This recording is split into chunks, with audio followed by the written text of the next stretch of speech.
င်္ဂလာပါဒီနေ့ချက်ပြမယ့်ဟင်းပွဲကတော့ကြေးဥစီချက်ဖြစ်ပါတယ်အသားနှစ်နည်းရအစားတေချာပြပေးရပါတယ်လိုက်ပါကြည့်ရှုပေးကြပါအောင်ခင်ဗျာမင်္ဂလာပါဒီနေ့အတွက်တော့ကျွန်တော်ကြေးဥစီချက်အဲ့နှစ်မျိုးလုံးသုံးလို့ရမယ်စီချက်စော့နဲ့စီချက်ချက်ပြမှာဖြစ်ပါတယ်အရင်ဆုံးစီပူအောင်တဲပါစီပူလို့ရှိရင်ကြက်ရီကွန်လေးတွေကိုကျွန်တော်တို့မီးအေးနဲ့ကျွတ်နေအောင်လို့အရင်ဆုံးကြော်သွားပြရမယ်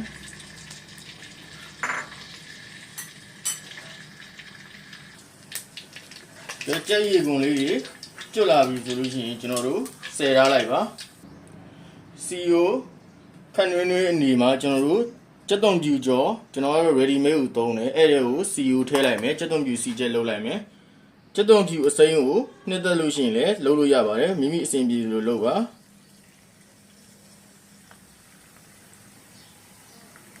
ကျွန်တော်ကတော့ ready made ကြက်သွန်ပြူစီချက်ပဲလုပ်ပါတယ်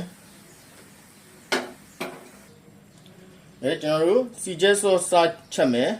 ပဲငါမြာကြီးအပြည့်ကြီးသုံးမှုအနောက်ကြီးမိမိမျိုးစုံခေါ်ရတယ်ပေါ့နော်အဲ့ဒါဒဇွန်ကြီးနဲ့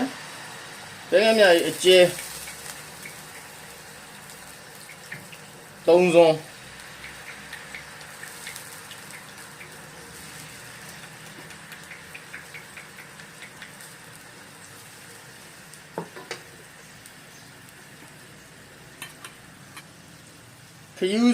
ခယူးစီကထမင်းစားစွန်းနဲ့ဒဇွန်ကြားထမင်းစားစွန်းဒဇွန်ဟင်းချိုမုတ်ထမင်းစားစွန်းတဝက်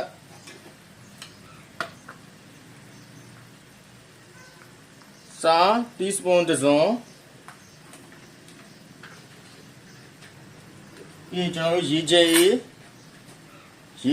ဒီဒီဇွန်ကြီးနဲ့3ဇွန်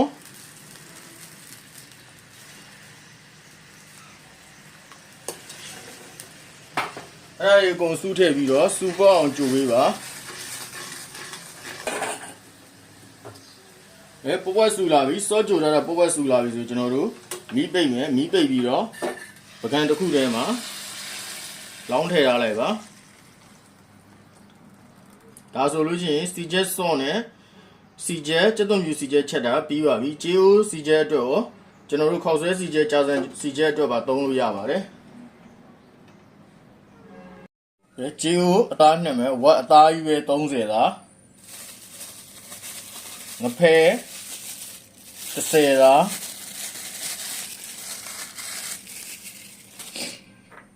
ဂျင်းအရီကြက်သွန်ပြူ9 မွာလောက်ထောင်းလာတာကြက်ဥအကာ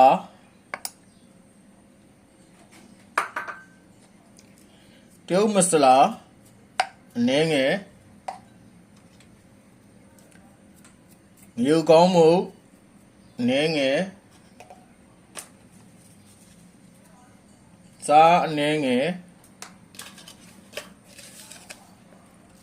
ဟင်းချိုမုတ်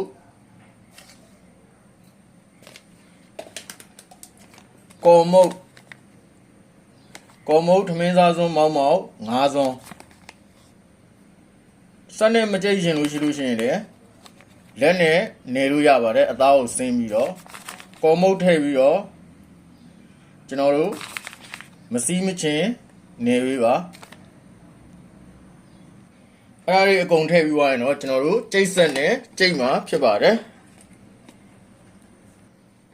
ကြိတ်ပြီးရလာတဲ့အသားတွေကိုစလုံးတစ်ခုတည်းထည့်ထားပြီးတော့ကျွန်တော်တို့စီချက်ကြေးဥ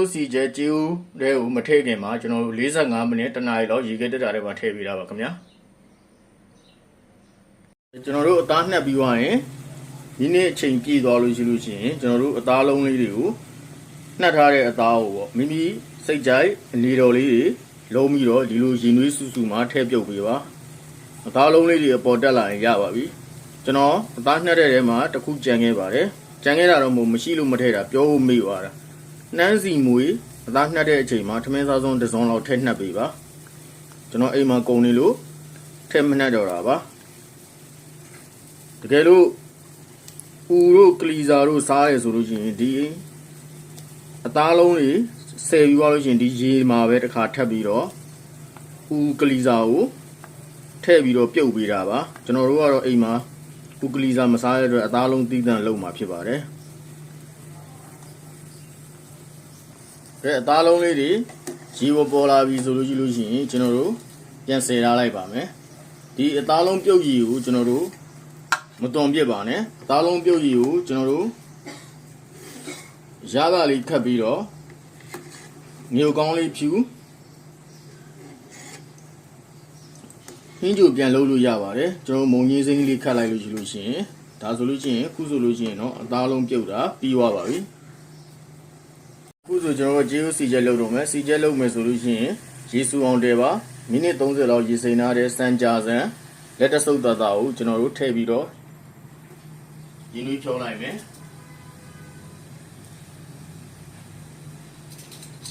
တော့အကြာကြီးမထားဘူးเนาะအရန်ပြုတ်ပြေးဝါလို့ရှိလို့ရှိရင်လည်းစားလို့မကောင်းပါဘူး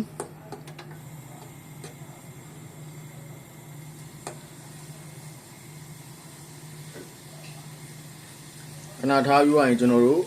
မုံငင်းစိမ်းကိုလှီးရပါကကြီးနဲ့ကိုက်ရင်လည်းရတယ်ထည့်ပြီးပါတခါလေးမုံငင်းစိမ်းပါကျွန်တော်တို့ဂျီယိုစီဂျီယိုမှာမုံငင်းစိမ်းရပဲသုံးတာအဆင်ပြေဆုံးပါเนาะဒီလောက်ဆိုရင်ရပြီရရင်ကျွန်တော်တို့ရေပူတွေတွန်ပြစ်မယ်ပြီးရင်ပွဲပြစ်မယ်စလုံးတစ်ခုထဲမှာခုနကရင်းနှီးဖြောထားတဲ့ကြာစံမုံငင်းစိမ်းထည့်မယ်ပြီးရင်ကျွန်တော်တို့အသားလုံးပြုတ်လေးတွေထည့်မယ်ငုံထည့်မယ်ဒီနေရာမှာကလီစာစားတဲ့လူတွေဆိုလို့ရှိရင်တော့ငြိုကောင်းထည့်တယ်ကလီစာကိုထည့်လို့ရပါတယ်ပြီးရင်ကျွန်တော်တို့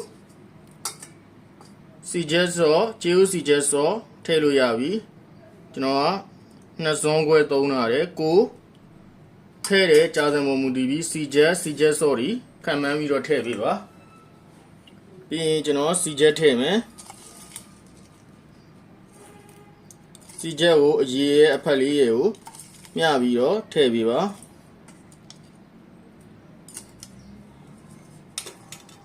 ကဲအဲ့ဒါကိုတမအောင်နေပေးပါ